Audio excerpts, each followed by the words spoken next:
I will end the illegal immigration crisis by closing our border and finishing the wall. This is the U.S.-Mexico border wall, and it is one of the most expensive infrastructure projects in U.S. history, costing a whopping $46 million per mile in some areas, and yet it still fails to do what it was built for. Building a wall on the border with Mexico sounds simple, but that border is a huge place. As you can see, it spans from here all the way to this point, 1,954 miles. It's a place of frequent exchange. $797.9 billion worth of bilateral trade went through these lands in 2023. But there's also a problem that the American public has wanted solved for decades: the millions of people illegally crossing that border. So the idea emerged to wall it off. The problem: it's a big place to cover, and some parts, like here, near Guadalupe Canyon on the Arizona-Mexico border, are mountainous, which means they'll be harder to build a wall in. Single-layer pedestrian fencing on the border cost $6.5 million per mile in 2009. 10 years later, the American Immigration Council estimated the remaining unfenced areas would cost $16 million per mile. But if you're really serious about preventing illegal entry, you need more than that. Sophisticated human smuggling networks can easily bypass such barriers. That's why the first Trump administration decided to build barriers made of steel bollards with concrete filler. That's harder to cut through, but the material costs significantly more than a fence, and you need to look beyond the surface, literally. Some parts of the wall need underground reinforcement to guard against another problem: tunnels. It turns out there's a lot of them on the border. That naturally adds more to the price tag. But the way this material was gathered ballooned the costs even further. The first Trump administration often awarded contracts for wall construction without a competitive bid process in order to speed up the building schedule.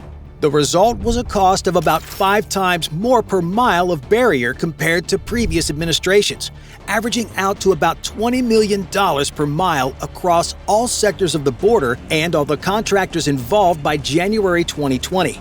And 373 of the 458 miles his first administration built was replacement of existing, less elaborate barriers, rather than brand spanking new wall. The Trump wall is the most expensive border barrier of its kind in the world, but the costs don't even stop there. After all, once you build something, you need to keep it in repair. According to the Department of Homeland Security's budget for fiscal year 2017, when Trump first took office, maintenance costs would reach as high as $750 million per year, based on the $274 million it was already spending on maintaining less expensive walls. And we haven't even talked about the legal and administrative costs yet. You can bet there's always going to be costly paperwork somewhere on a project like this, and there's a lot of it here.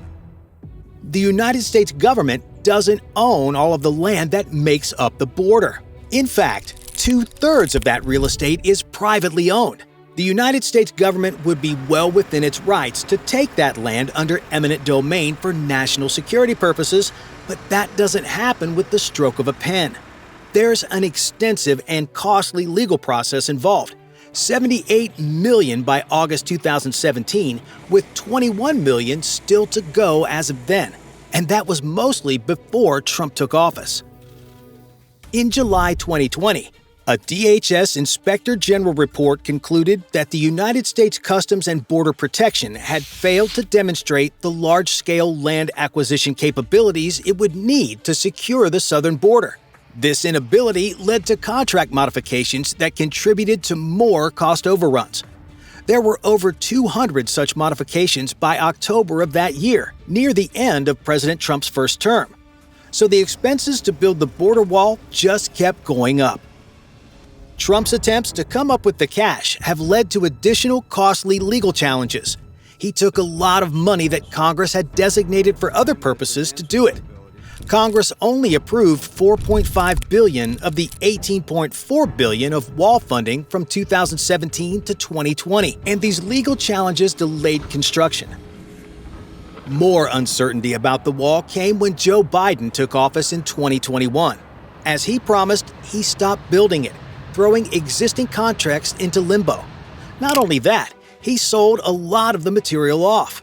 For example, between April and August of 2023, the Biden administration sold 81 steel structural tubes which would have been used in the wall's panels for a $2 million profit. Biden also sold more than 700 28-foot hollow beams for $212 each. He would have sold more, too, as he tried in December 2024, following Trump's second election victory, but a federal court blocked him. So now, Trump will need to buy all the material Biden sold off if he wants to continue building the wall as promised, adding yet more expenses. Despite Biden's initial promise, he did build a 20-mile stretch of the wall in 2023 using previously allocated funds. But that's only a drop in the bucket compared to the miles left to be completed. Then there are the Native American tribes that live on the border. Their presence adds other legal problems to real estate acquisition. Tribal lands make up a significant part of the 1/3 of border area that isn't under private ownership. For example, the Tohono O'odham Nation in Arizona has long cooperated with the federal government in border security operations, but published a resolution of opposition to the wall in 2017, fearing that it would cost a lot more than just money, particularly for them. Because the border is so big, it straddles all kinds of terrain, so construction methods in one place might not work in another.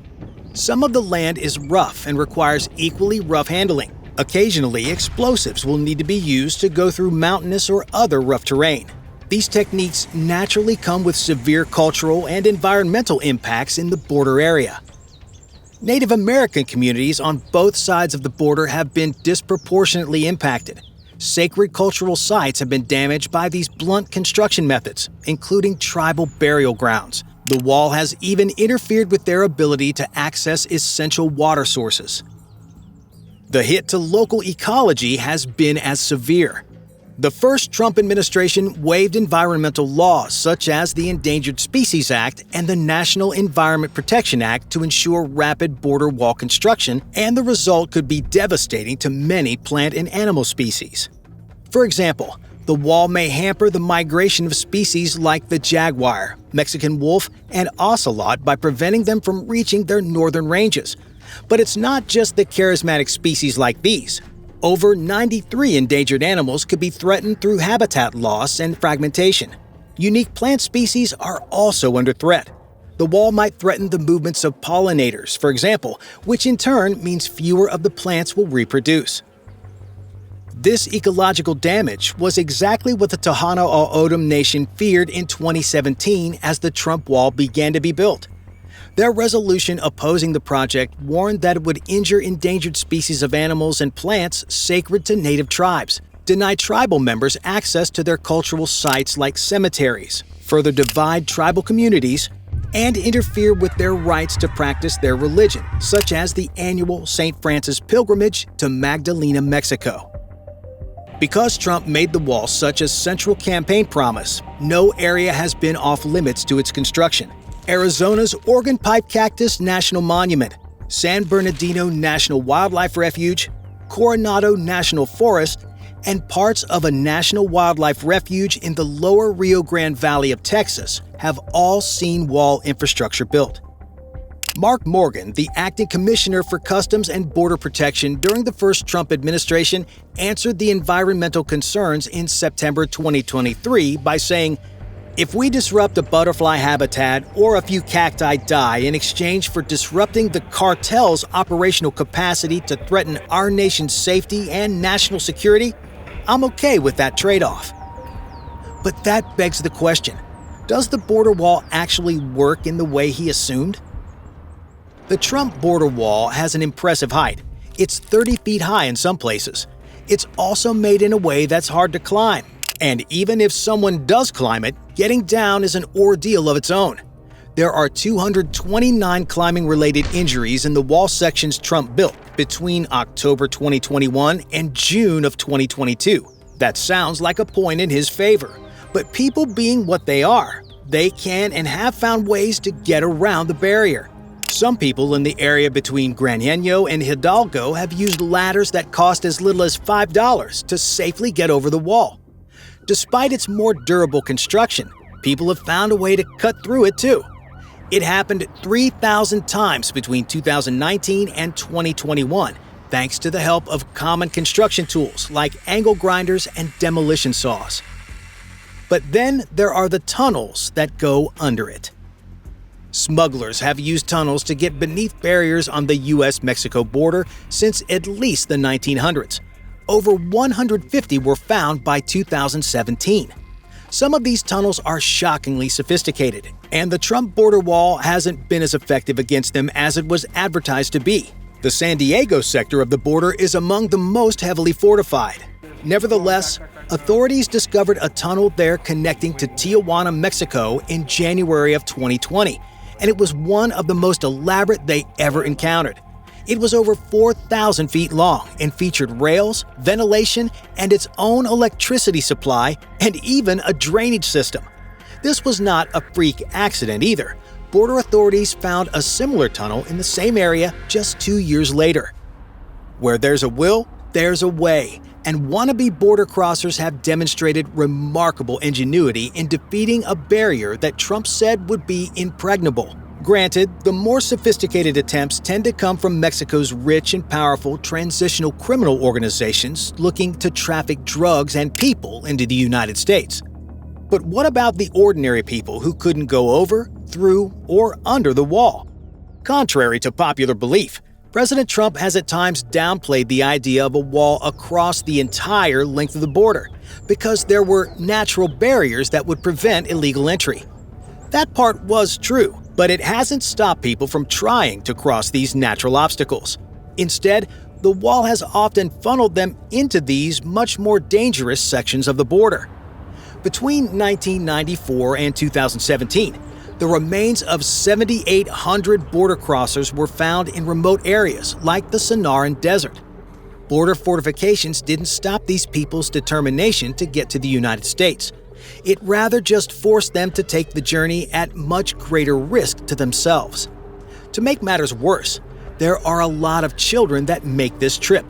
About half of the people who try to cross the border are families with small children, and encounters with unaccompanied minors have soared since 2010, meaning that there's a high probability that many more crossing through formidable terrain did not make it through in one piece. Humanitarian groups have placed water and other supplies along these more remote desert routes to help prevent fatalities, but naturally this approach has its detractors. Critics argue that these supplies only incentivize more people to take the risk to enter the United States illegally. The border wall putting the most vulnerable people like this at the highest risk is a highlight of both the virtues and dangers of fortifications. No fortification has ever been impregnable. The wall on the border with Mexico is effective in bringing more trouble to the people that want to cross. But with illegal immigration at a record level over the last few years, it's reasonable for people to wonder whether this piece of infrastructure is worth the financial, environmental, and humanitarian costs. Bye for now.